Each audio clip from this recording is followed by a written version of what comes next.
안녕하세요. 10월 29일 목요일 새벽 예배를 하나님께 올려드립니다. 기도하십니다. 예수님 감사합니다. 오늘도 하늘로부터 내려오는 생명을 힘입어 하루를 시작합니다. 주님과 동행하오니 오늘도 승리하게 하시며 우리의 무거운 짐, 수고하는 짐들을 다 주님께 가지고 나아갑니다. 하나님 가볍게 하시며 평강케 하시고 성령 충만한 하루가 될 수 있도록 긍휼을 베풀어 주옵소서. 감사드리고 예수님의 이름으로 기도했습니다. 아멘. 우리 예찬송가 447장, 대찬송가 393장 우리 찬양하십니다. 오 신실하신 내 아버지요,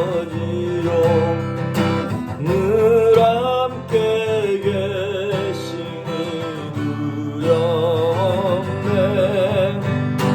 그 사랑 변찮고 날 지키시며 어제나 오늘이 한결같네.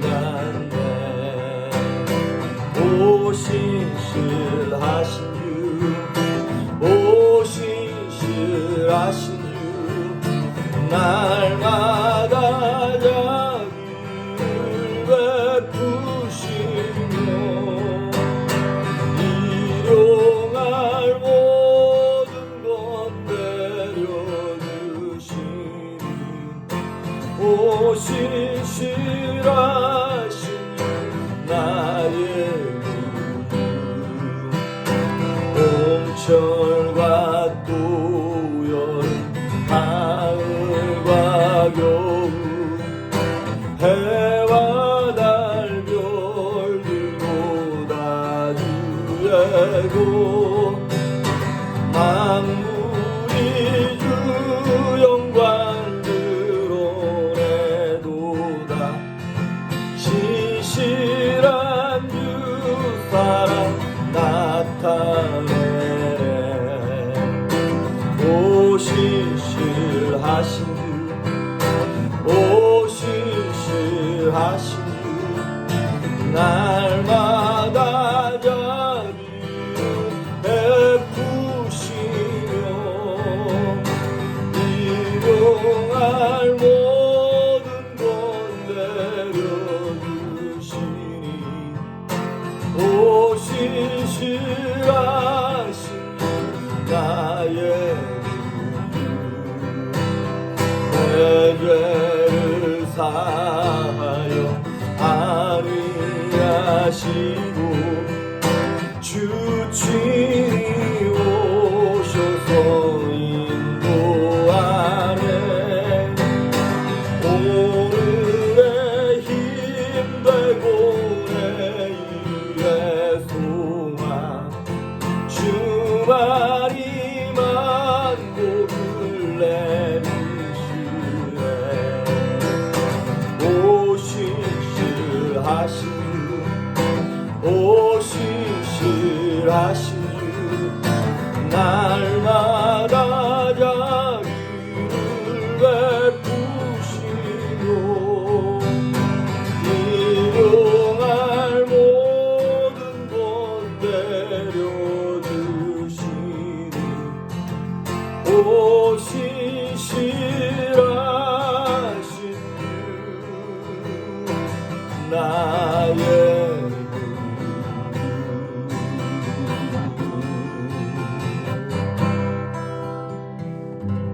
아멘. 오늘 우리에게 주시는 말씀은 마태복음 5장 21절에서 26절까지 보시겠습니다. 마태복음 5장 21절에서 26절 말씀까지 봉독해 올립니다. 옛 사람에게 말한 바 살인하지 말라, 누구든지 살인하면 심판을 받게 되리라 하였다는 것을 너희가 들었으나 나는 너희에게 이르노니 형제에게 노하는 자마다 심판을 받게 되고 형제를 대하여 라가라 하는 자는 공회에 잡혀가게 되고 미련한 놈이라 하는 자는 지옥불에 들어가게 되리라. 그러므로 예물을 제단에 드리려다가 거기서 내 형제에게 원망들을 만한 일이 있는 것이 생각나거든 예물을 제단 앞에 두고 먼저 가서 형제와 화목하고 그 후에 와서 예물을 드리라. 너를 고발하는 자와 함께 길에 있을 때 급히 사화하라. 그 고발하는 자가 너를 재판관에게 내어주고 재판관이 옥리에게 내어주어 옥에 가둘까 염려하라. 진실로 내게 이르노니 네가 한 푼이라도 남김이 없이 다 갚기 전에는 결코 거기서 나오지 못하리라. 아멘. 우리가 지금 마태복음 5장, 6장, 7장 산상수훈을 보고 있습니다. 그런데 오늘 이 본문의 말씀도 좀 되게 뭐랄까요? 과격하다 그래야 되나요? 이게 저는 좀 약간 재밌는 게 예수님 뭐라고 그러냐면 형제에게 함부로 얘기하면 공회에 잡혀가고 지옥불에 가고 그 다음에 뭐 한 푼이라도 남김이 없이 다 갚기 전에는 거기서 결단코 나오지 못하리라. 저는 이렇게 너무 웃기는 것 같아요. 이게 지금 우리는 이게 은혜롭다 이렇게 듣고 있지만 이 당시 유대인들 입장에서는 이게 파격입니다. 왜 그러냐면 이 당시까지만 해도 유대인들은 율법의 행위에 초점이 맞춰 있었죠. 그러니까 속 생각이 어떻든 그 의도와 인텐션이 어떻든 상관없이 겉으로 안 나타나면 돼요. 그리고 누군가에게 안 들키면 되는 거예요. 그럼 율법을 지킨 거예요. 자기들이 생각할 때. 그런데 그거를 명확하게 뚫고 계셨던 예수님이 여지껏 살면서 아무도 문제 삼지 않았던 것들을 예수님 딱 나타나셔서 그 인텐션까지 딱 집어내면서 그 마음과 중심까지 네가 마음에 미워했냐? 그러면 살인한 거야. 마음에 정욕을 품었냐? 그러면 이미 간음한 거야. 이렇게 말해버리니까 그 당시 이 설교를 들었던 사람들은 정말 벌거벗은 것처럼 예수님 앞에 다 섰을 거예요. 오늘 예수님께서 이 사람들이 오해하고 있던 것이 있었어요. 무엇이냐면 살인에 대해서 잘못 알고 있었어요. 그러니까 바리새인들과 서기관들은 그렇지, 내가 사람만 안 죽이면 아무 짓이나 다 해도 괜찮지. 십계명에 살인하지 말라 그랬는데 난 사람 죽인 적 없어. 그러니까 적어도 그 계명만큼은 나는 완벽하게 지키고 있어. 그렇게 생각을 하고 있었던 것이죠. 그런데 사실 예수님께서 하시고 싶었던 말씀은 무엇이냐면 사람을 죽이지 말아라 이 차원을 얘기하고 싶은 것이 아니라 그보다 더 한 단계 나아가서 네 마음과 생각의 인텐션이 무엇이며 더 나아가서 이웃을 사랑하는 것이다. 그것이 율법을 이루는 거다라는 걸 얘기하고 싶으신 것이죠. 아니 그러면 처음부터 이웃을 사랑해라 그렇게 얘기하면 되지 왜 뭐 이렇게 복잡하게 말씀하시냐. 그것은 예수님이 우리 수준에 맞게 말씀해 주시려고 그러는 것입니다. 우리 자녀들이 유치원 갈 때 이렇게 얘기하면 엄마 아빠가 너 유치원 가서 친구랑 싸우지 말고, 그 얘기는 무슨 얘기입니까? 싸우지 말란 얘기이기도 하지만 그것보다 더 나아가서 친구랑 사이좋게 지내라고 하는 것이죠. 그런데 바리새인들은 겉모양만 멀쩡하면 괜찮은 줄 알았어요. 그런데 예수님께서 22절에 이렇게 말씀을 하세요. 나는 너희에게 이르노니 형제에게 노하는 자마다 심판을 받게 되고 형제를 대하여 라가라 하는 자는 공회에 잡혀가게 되고 미련한 놈이라 하는 자도 지옥불에 들어간대요. 그러니까 지금 예수님 말씀하시는 살인, 누군가를 죽이는 것은 분노의 감정, 욕설, 저주의 말, 이런 마음의 동기까지도 이미 다 포함하고 계시는 거예요. 그러니까 살인을 안 저질렀다 그래서 안위받을 것이 아니라 너희들이 마음을 제대로 잘 컨트롤하고 있지 못하면 언제든지 살인을 저지를 수 있는 그런 연약한 존재다라는 것을 예수님께서 지금 막 찌르고 계신 것이죠. 요한일서 3장 15절에 보면 그 형제를 대하여 형제를 미워하는 자마다 살인하는 자다라고 말씀하고 계시거든요. 그러면서 오늘 22절에 보니까 형제를 대하여 노하는 자, 분노하는 분노의 감정을 갖고 있는 자가 그것도 살인이라는 거예요. 살인의 동기가 될 수 있다는 것입니다. 살인의 동기. 여러분 그 연쇄 살인범들이나 뭐 이런 범죄자들을 보면 이렇게 저 사람이 그럴 사람이 아닌데 싶은 사람들이 있어요. 가끔 보면. 그런데 가만히 들여다보면 어렸을 때부터 막 분노가 쌓여있는 사람들. 그러다 한국 사회를 분노 조절 장애 사회라 그러죠. 아니 옛날보다 더 교육도 많이 받고 가진 것도 많은데 분노가 컨트롤이 안 되는 거예요. 왜 그런가요? 이게 어렸을 때부터 이게 쌓여 있어요. 그래서 여러분 이거 한 가지 주의하실 것이 있습니다. 뭐냐면 분노는 자랍니다. 성장합니다. 여러분, 우리가 하나님의 말씀을 마음에 품고 묵상하잖아요. 은혜가 자라갑니다. 능력이 자라가요. 그런 것처럼 누군가에게 받은 상처, 이런 분노 같은 것도 마음에 쌓아두고 묵상하면 자랍니다. 마귀가 그걸 이용합니다. 그 틈을 삐집고 들어옵니다. 그런데 어떤 사람도 상처 없는 사람이 없는 거 아시죠? 주로 그 상처라는 것들이 언제 받는 것이냐면 어렸을 때 받는 거예요. 부모에게부터, 선생으로부터, 나보다 위에 있는 갑에 위치하는 사람들로부터 상처를 받는 거예요. 그런데 우리가 어렸을 때는 힘이 없으니까 그대로 다 그거를 받아들이고 마음속에 담아놨어요. 근데 이것이 내가 점점점 커나가면서 점점 내 안에서 분노도 자라간다 그랬죠? 근데 이게 풀지 못하고 있다가 어느 순간 내가 갑의 위치에 올라가기 시작합니다. 그리고 나도 부모의 자리에 올라간 거예요. 나도 선생의 위치에 간 거예요. 그러다 보니까 이 부모로부터 물려받은 상처가 내 안에 분노로 쌓여지게 되고 그것이 또 내 자녀에게 막 터트린 대물림 된다 이 말이죠. 그러니까 마귀는 그걸 놓치지 않습니다. 분노의 감정. 그래서 최초의 살인이 언제 일어난 겁니까? 아담과 하와의 아들들이었던 가인이 자기 동생 아벨을 쳐 죽였잖아요. 왜? 분노의 감정 때문에. 그 막 분을 어찌할 수 없으니까 동생을 쳐 죽일 만큼 그것이 내 안에서 자라갔던 것이죠. 그래서 에베소서 4장 26절에 보니까 분을 내어도 죄를 짓지 말라는 거예요. 분노 자체가 죄는 아닙니다. 감정이니까 인간이 느끼는 게 당연한 거예요. 그런데 그 분이 자라나서 죄의 말이나 죄의 행동으로 그것이 성장하지 않도록 막아야 한다는 것입니다. 그래서 분을 내어도 죄를 짓지 말며 해가 지도록 분을 품지 말고 오랫동안 놔두지 말라는 거예요. 마귀로 틈을 타지 못하게 하라. 분노의 감정. 그 다음에 또 22절에 보니까 형제를 향하여 라가, 이게 뭐냐면 헬라 말로 속이 비었다 이런 뜻이에요. 그러니까 우리식으로 말하면 이 골빈놈 이런 거예요. 이 바보, 멍청이, 돌대가리 이런 거예요. 그러니까 그 사람의 인격에 대해서 욕하는 거예요. 우리는 예를 들어서 친구에게, 자녀에게 가까우니까 그냥 쉽게 얘기한다고 그 말이 툭 튀어나왔지만 그거를 듣는 연약한 사람들은 어렸을 땐 몰랐는데 점점 커나가면서 그것이 나한테 족쇄가 되어지고 상처가 되어지고 분노로 자라가게 되는 것이죠. 그 다음에 또 뭐라고 나와 있냐면 형제를 향하여 미련한 놈 이렇게 욕하는 것도 지옥불에 들어간다는 거예요. 그것도 역시 살인의 동기가 될 수 있다는 것입니다. 여러분, 말이 사람을 살리기도 하고 죽이기도 하는 거 아시죠? 그러니까 어렸을 때부터 이런 상처의 말을 듣고 자란 사람들이 무슨 수로 그 상처를 극복합니까? 정말 믿음이 아니고 신앙이 아니고서는 하나님께 가지고 나아가서 통곡하면서 억울함을 토로하고 울면서 은혜를 달라고 그렇게 치료받지 않으면 세상에서는 그 상처를 치료할 수 있는 방법이 거의 없는 거 아시죠? 그래서 우리 예수 믿는 사람들은 어떻게 해서라도 선한 말, 칭찬하는 말, 격려하는 말, 덕이 되는 말을 하셔야 됩니다. 누군가에게 상처가 되는 감정과 그런 말이나 행동이 나타나서는 안 된다는 것이죠. 그래서 에베소서 4장 29절에도 보니까 무릇 더러운 말은 너희 입 밖에도 내지 말래요.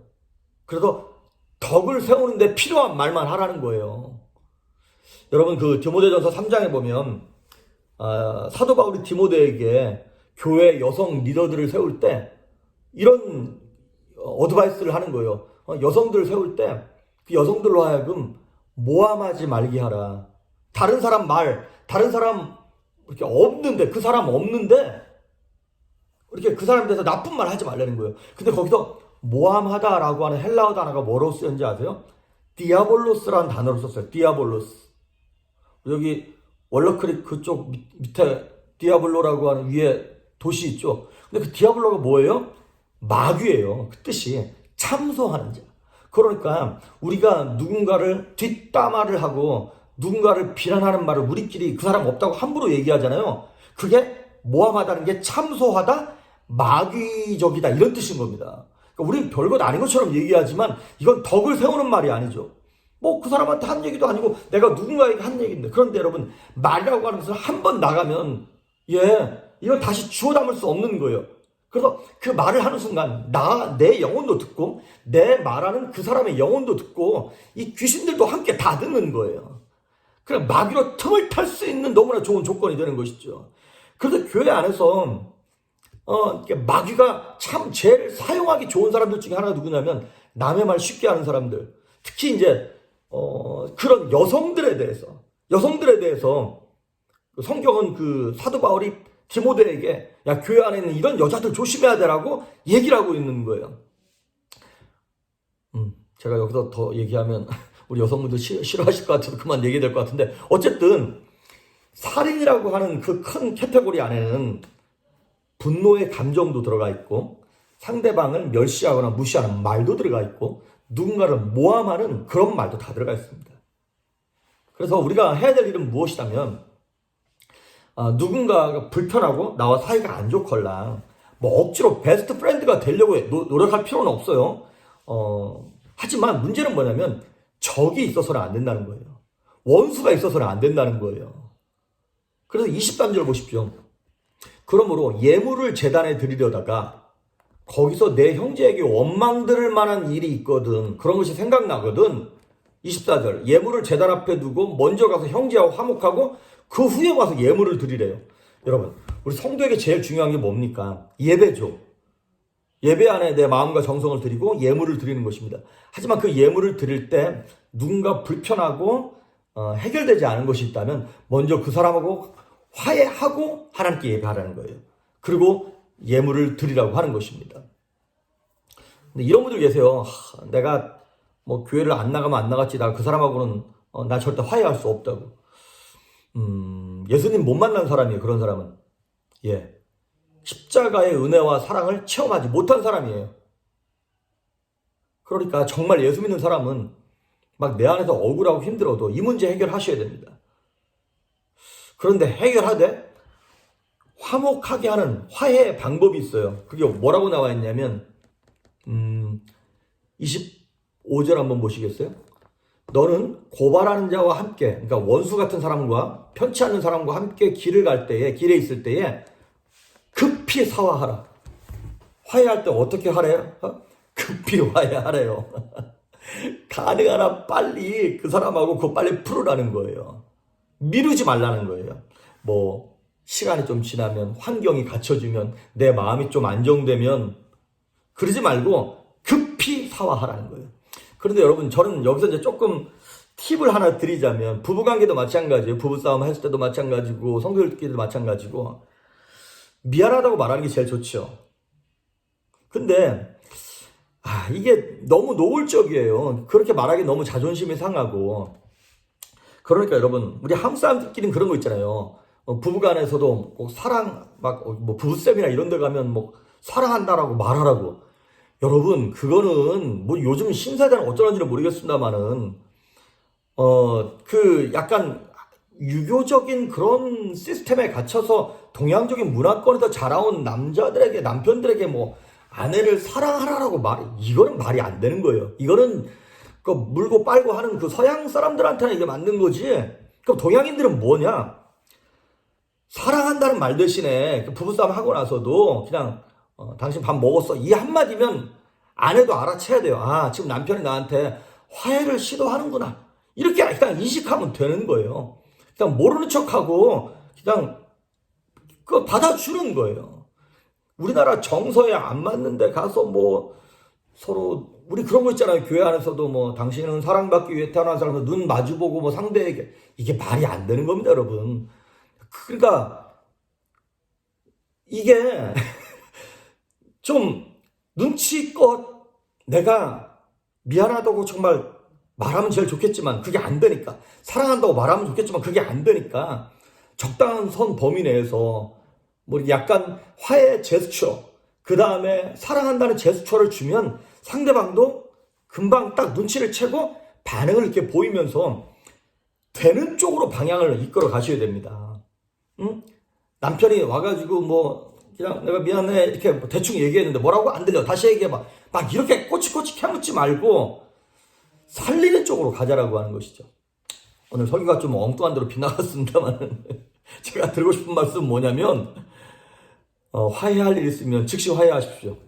미루지 마십시오. 그리고 내가 화해를 적극적으로 하지 못하고 좀 소극적으로 하더라도 누군가 나한테 화해할 때 그걸 뉘앙스가 비치걸랑 받아주십시오. 그랬을 때 믿음의 부부관계를 세워가고 믿음의 가정, 믿음의 공동체를 우리 교회 안에서 그렇게 세워가면 좋겠습니다. 그래서 적극적으로 사랑하고 마음의 그 동기가 무엇인지를 잘 분별함으로 하나님의 천국이 우리 가정 속에서 교회 가운데서 먼저 일어날 수 있기를 주의 이름으로 축복합니다. 기도하십니다. 예수님 감사합니다. 정말 내 마음의 동기를 점검하게 하시고 교회 안에서나 공동체 안에서 불편한 사람이 있지 아니하게 하시며 미루지 말고 즉각 화해하고 손을 내밀 수 있는 그 용기와 믿음도 허락하여 주시옵소서. 그래도 우리의 가정과 교회가 천국 되기를 간절히 소망하며 예수님의 이름으로 기도했습니다. 아멘.